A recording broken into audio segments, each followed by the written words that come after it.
Assalamualaikum warahmatullahi wabarakatuh. Jumpa lagi dalam Draw Story. Film KKN Desa Penari belakangan ini sedang viral di tengah masyarakat. Film ini berasal dari tweet yang ditulis oleh akun Twitter Simple Man. Kemudian kisah ini dijadikan novel dan diadaptasi ke dalam layar lebar. Salah satu ikon dari kisah horor legendaris di tanah Jawa itu, baik di tulisan maupun film, adalah sosok Badarauhi yang merupakan siluman penunggu desa yang diduga berada di kawasan Banyuwangi, Jawa Timur tersebut. Lantas siapakah sebenarnya sosok makhluk gaib antagonis yang ada dalam versi film KKN di Desa Penari tersebut? Untuk menjawab rasa penasaran, berikut ini ulasan mengenai asal-usul Badarauhi. Sebelum mengenal sosok Badarauhi, perlu Anda ketahui terlebih dahulu seorang wanita sakti bernama Ratna Nareh yang menjadi pemantik dari keberadaan sang siluman. Dikutip melalui thread yang ditulis oleh akun Twitter Ratu Ngondek, Ratna Nareh adalah seorang kesatria wanita di zaman Raja Airlangga berkuasa yang melarikan diri usai penaklukan Empu Barada atas wilayah kerajaannya. Ratna Nareh ini hidup mengembara dengan membawa alat musik tradisional yakni lontar yang membuatnya sakti. Dia memiliki ilmu kanuragan dan kanujiwan yang membuatnya mampu untuk menaklukkan para pemimpin jin dan makhluk halus yang ada di hutan-hutan Pulau Jawa yang dilaluinya. Bahkan, karena lontar tersebut pula, Ratna Nareh mendapatkan anugerah untuk awet muda. Singkat cerita, Ratna Nareh yang juga merupakan seorang penari ini mendapat tawaran berkunjung ke suatu wilayah di Wonosobo. Dia dibujuk oleh pemimpin wilayah tersebut yang merupakan seorang pria yang berniat jahat untuk bisa meniduri dirinya dengan alibi menawarkan tempat tinggal. Karena hidupnya mengembara, Ratna pun menerima tawaran untuk menetap di wilayah desa tersebut. Lalu saat malam hari, pemimpin tersebut dan pengawalnya mencoba untuk melancarkan misi memuaskan hasratnya tersebut.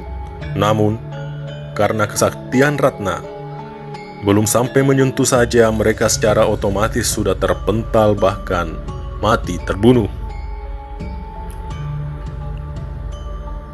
Pasca kematian sang pemimpin, Ratna Nareh pun menggantikan dan menjadi pemimpin di desa tersebut. Menariknya, wilayah desa itu ternyata merupakan gerbang halus pantai utara Jawa yang memiliki kolam air atau sendang yang dipercaya sebagai tempat persinggahan Ratu Pantai Selatan yang memiliki hubungan baik dengan kerajaan utara Laut Jawa apabila berkunjung. Ketika Ratu Pantai Selatan kembali ke kerajaannya, sendang tersebut dijaga oleh beberapa panglima dan kesatria Pantai Selatan untuk menjaga kemurnian airnya. Kemudian ada hal yang unik di desa tersebut. Penduduknya dilarang dan berpantang untuk melakukan tari-tarian yang diiringi oleh gamelan untuk menghormati para lelembut yang mendiami kawasan tersebut. Ratna Nareh yang merasa dirinya sakti mandraguna lantas diliputi kesombongan. Dia dengan sengaja melanggar pantangan adat tersebut, bahkan menantang semua penghuni alas hutan Daha, termasuk para makhluk halus, penghuni kolam air, tempat tinggal Ratu Pantai Selatan.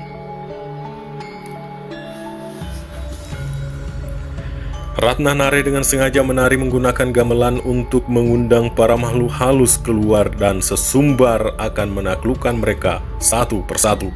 Merasa tertantang, para makhluk gaib itu pun berdatangan dan menyerang Ratna Nareh serta penduduk desa yang tak berdosa di sana hingga musnah, termasuk para penjaga sendang Ratu Pantai Selatan di desa tersebut. Menariknya, setelah membasmi Ratna Nareh dan seluruh penduduk desa, salah satu penjaga sendang yang merasuki jasad seorang penari di desa tersebut tak mau keluar, hingga akhirnya jasad penari tersebut dihancurkan oleh Ratu Pantai Selatan. Karena telah melanggar kodratnya yang merupakan seorang makhluk halus namun malah memilih menjadi manusia, penjaga sendang itu pun dikutuk oleh Ratu Pantai Selatan dan diusir dari Pantai Selatan. Jadilah sang penjaga tersebut sosok siluman, yakni setengah manusia dan setengah jin. Sang mantan penjaga sendang yang tak punya tempat tinggal itu pun mengembara dari satu tempat ke tempat lain hingga akhirnya dia merasa nyaman dan memilih menetap di desa yang menjadi lokasi KKN Bima dan Ayu beserta teman-temannya. Wujud dari sang siluman itu sendiri adalah sosok wanita layaknya manusia sungguhan yang mengenakan atribut berbau Pantai Selatan, yakni memakai kebaya dan selendang hijau, cantik dan anggun. Dia memiliki sifat jahil dan suka menggoda, terutama kepada kaum laki-laki, dan disebut bisa beranak pinak jika ada lelaki yang menyentuhnya atau tergoda olehnya. Namun ketika dia marah akibat ada yang mengotori tempatnya atau melanggar aturan wilayah dia berkuasa, maka wujud akan berubah menjadi siluman dengan bentuk setengah badan atasnya tetap manusia, namun bagian tengah ke bawah menjadi ular berwarna hitam. Sang siluman ini disebut Badarawuhi oleh sebagian masyarakat Jawa, khususnya di lokasi tempat dia tinggal menetap yang disebut sebagai Desa Penari.